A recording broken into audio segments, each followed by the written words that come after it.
Esas balansı deməli ölkə ərazinin sayı 2010-cu ildə 12 milyon nəfər, 2015-ci isə 13,5 milyon nəfər olmuşdur.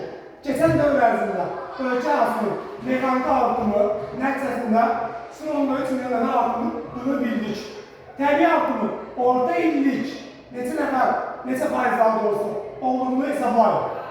Gəlin baxaq, əhəl artımına baxarında əvvəl 12 milyon idi, sonra oldu 13,5, 13, 10,5'dən çıxır, 12'sini qalır burada 1,5 milyon nəfər.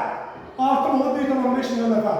Və bizim 1,5 milyonunun da 1,5 milyonun da 0,3 milyon da mexaniki artım idi. Yerdə nə qaldı? 1,2 milyon nəfər. 1,2 milyon nəfər əhəli nə olur? Təbii artım hesabına artır.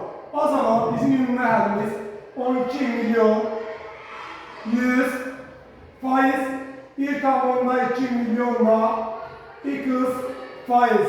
X'i buradan tapdık 10 faiz. Təbii artım hesabına 10 faiz artır. Neçəli artır bizim artım oldu? 2010'dan 2015'e 5 ilə biz 10 faizlə bölürük 5'e tapırıq buradan 2 faiz. Orta illik artım olur 2 faiz. Bizim cevabımız, kesimizin cevabı olur 2 faiz.